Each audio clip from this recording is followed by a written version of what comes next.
আসসালামু আলাইকুম। আজকে আমরা তৈরি করতেছি ঘরোয়া পদ্ধতিতে দই, টক দই, যেগুলো সচরাচর বাজারে পাওয়া যায় সেগুলো।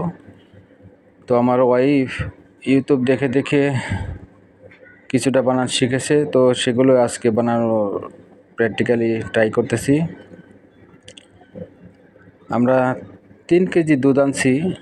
3 কেজি দুধের সাথে 1.5 কেজি পরিমাণ পানি মিশিয়ে এগুলোকে ভালো করে জাল দিতেছি, কড়া জাল। কারণ কড়া জাল না হলে দুধ স্বাদ হবে না, জমবে না।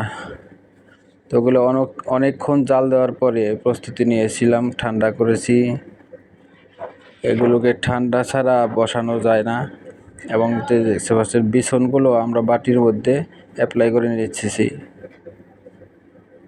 বিছনগুলো বাটির মধ্যে অ্যাপ্লাই করার পর বিছনের সাথে ওই জাল দেওয়া দুধগুলো মিক্স করে আবার এই বিছনগুলো আবার সেই দুধের মধ্যে মিক্স করে তারপরে বাটির মধ্যে রাখবো। অনেক কষ্ট করার পরে আমার ওয়াইফ এই কাজগুলো করতেছে। তো বাটির মধ্যে রাখার পর আমরা এভাবে এখানে কম্বলের ভিতরে সেগুলোকে ঢেকে রেখেছি। তো 6 ঘন্টা পরে আমরা সেই আমাদের পাতানো দইগুলো খুলতেছি। তো দেখা যাক কী অবস্থা হয়। 6 ঘন্টা পর এই বাটিগুলো বের করলাম। বের করে দেখতেছি মাশাআল্লাহ বেশ ভালো জমছে।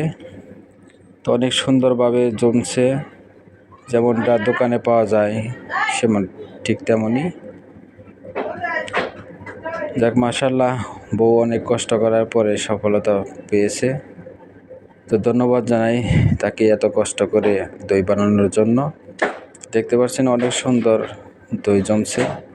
তো আপনারা চাইলে ঘরে বসে ইউটিউব দেখে দেখে শিখতে পারেন। এখনকার মেয়েরা মনে করেন আধুনিক হয়ে গেছে, ইউটিউবে সব কিছু শেখা যায়।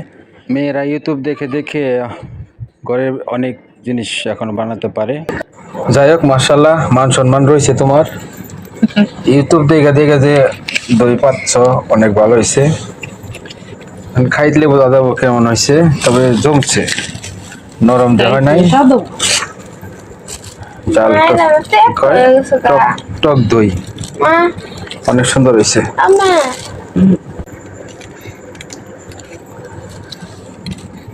বাইরে যাবা তো নেই না, ওদের